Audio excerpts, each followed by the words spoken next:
The call came at 2:14 a.m. My daughter's voice trembled. "Dad, please, come here now. Don't tell Mom anything." Then silence. No sobs, no background noise, just static and the faint sound of her breathing.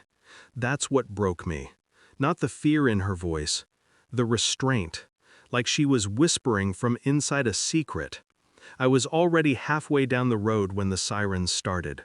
By the time I reached her house, the street was lit in blue and red, police tape, neighbors standing in their doorways, wrapped in confusion.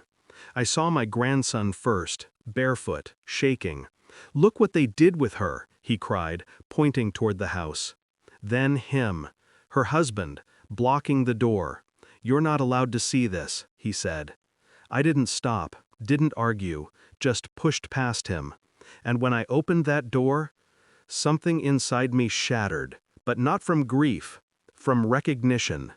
They told me she fell, slipped in the bathroom. But I knew her too well. The bruises weren't from a fall. The angles were wrong, controlled, targeted. He stood there behind me, explaining to the officers how she was emotional lately, how she stumbled during an argument. His voice was rehearsed, his tone polished. I'd heard that cadence before, from men who think they own their lies. My wife arrived later, tearful, clinging to me, but her eyes avoided mine. Not from pain, from fear. That's when the seed was planted, a faint, poisonous suspicion. Not about her death, about who protected the man who caused it. I started quietly, always quietly. I didn't confront anyone, didn't raise my voice. I just watched, listened, waited. My wife deleted her texts after every call. She'd step outside to get some air, always when the case came up. One night while she showered, I opened her phone. No messages, but the cloud backup hadn't synced yet. I read everything. She'd been speaking to him for weeks before it happened, reassuring him, coaching him on what to say if things got bad. There was even a transfer receipt, her signature, money, to his account. That was the moment my pulse slowed. People think rage burns hot. They're wrong. True rage is cold. It calculates.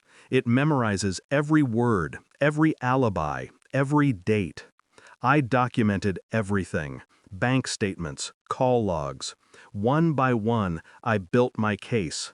Not for court, but for truth. Truth doesn't need a jury. It needs timing. When the report came in from the private investigator, I didn't feel vindicated, just hollow. The footage showed my wife visiting him the day before my daughter died. She wasn't comforting him, she was warning him about the custody papers my daughter had filed. He was going to lose everything, unless she intervened. And she did. The night my daughter died, my wife's car was parked 3 streets away from their house. The timestamp said 11:47 p.m. She told police she was home by 10. I stared at the report for a long time before printing 2 copies, one for her, one for me. That night, over dinner, I placed it beside her wine glass. She glanced at it, then at me. "What's this?" I didn't answer. She read.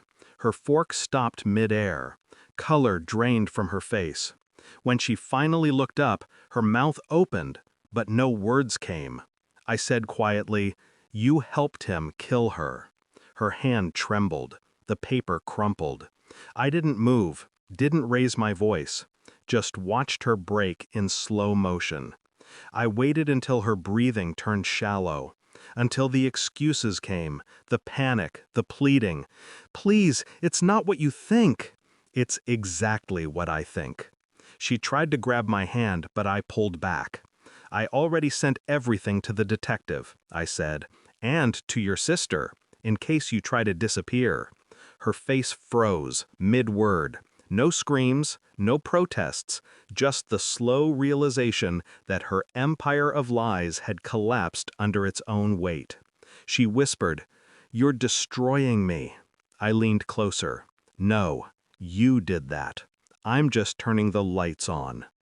Then I stood and left her sitting there, staring at her reflection in the glass, seeing, for the first time, what she truly was. The house feels quieter now. Not peaceful, just empty. People think closure means healing. It doesn't. It's the moment the noise stops. Her trial begins next month. I won't attend. I've already seen the verdict in her eyes. Sometimes, late at night, I replay my daughter's last call. That whisper, "Don't tell Mom anything." She knew. And I failed to hear it soon enough. Now, when I look in the mirror, I see the same calm expression I wore that night. The one I'll keep forever.